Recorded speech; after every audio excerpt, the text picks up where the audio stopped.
अस्सलाम वालेकुम वरहमतुल्लाहि वबरकातुहू। उम्मीद करती हूँ तमाम देखने वाले खैर व आफियत से होंगे, अल्लाह ताला की रहमतों के साए में होंगे।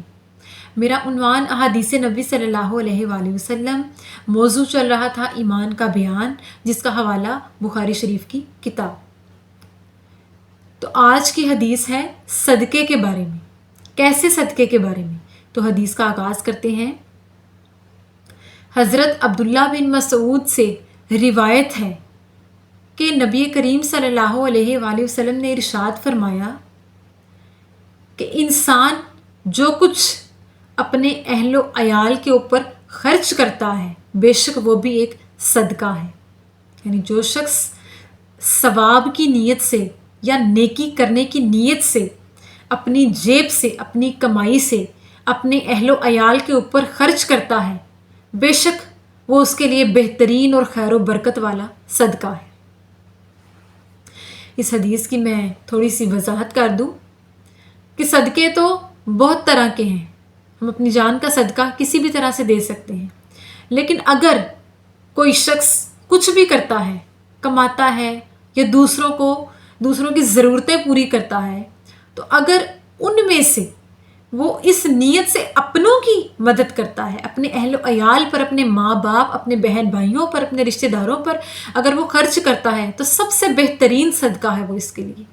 कुरान पाक की एक आयत का मफहूम कुछ ऐसे है कि अगर अल्लाह पाक ने आपको साहिबे मालो दौलत वाला बनाया है, अल्लाह पाक ने आपको इतनी इस्तात दी है कि आप अपनी जेब से, अपने माल में से दूसरों की मदद करते हैं, तो सबसे पहले आप अपने कराबतदारों की मदद करें, अपने कराबतदारों की ज़रूरतों को पूरा करें।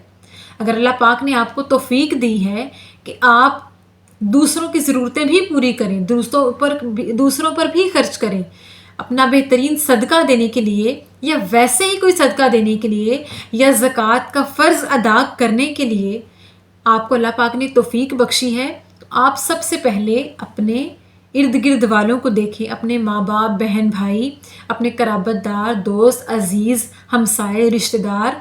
पहले इन तमाम लोगों को मखसूस करके फरमाया गया, इनके बारे में हुक्म आया कि सबसे पहले इन सब के ऊपर खर्च करो, इन सब के ऊपर इनकी ज़रूरतें पूरी करो, उसके बाद किसी दूसरे तीसरे को करो।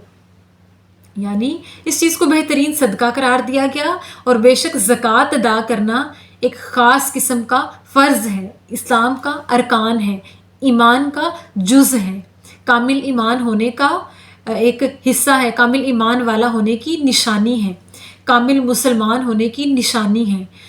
जिस तरह से हुक्म है उसी तरह से खर्च भी करना चाहिए।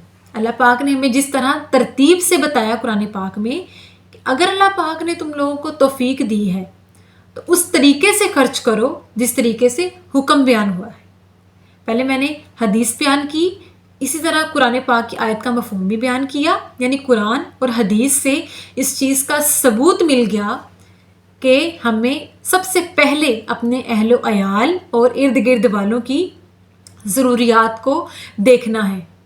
और अगर हम जो कुछ भी कमाते हैं, अगर उसमें से हम अपने अहलो अयाल पर ख़र्च करते हैं, तो सबसे बेहतरीन सदका वो हमारे लिए साबित होगा। तो अल्लाह पाक से दुआ है कि अल्लाह पाक हमें देने वालों में से बनाए, अल्लाह पाक हमें हर किस्म की मोहताजी से बचाए और अल्लाह पाक हमें साहिबे इज़्ज़त व माल बनाए। अल्लाह पाक हमें हमेशा जो है वो उन लोगों में से करे जो दूसरों की ज़रूरियात को पूरा करते हैं। अल्लाह पाक हमें इस बेहतरीन सदक़े को और ज़कात के इस फ़र्ज़ को मुकम्मल तरीके से और आजिज़ी के साथ अदा करने की तौफ़ीक़ अता फ़रमाए। आमीन सुम्मा आमीन। शुक्रिया।